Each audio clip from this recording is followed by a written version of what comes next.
Hello बच्चों, कैसे हो आप। आज अपन किताब पढ़ना सीखेंगे ए की मात्रा।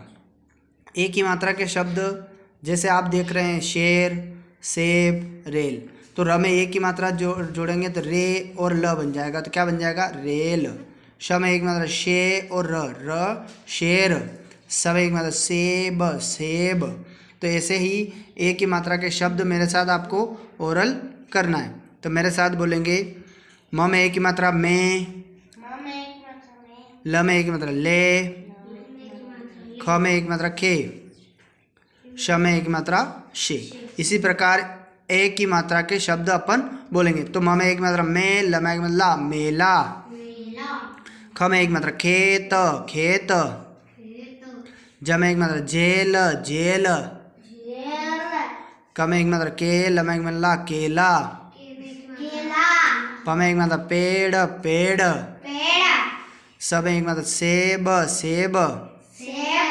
द में एक मात्रा देवता, देवता।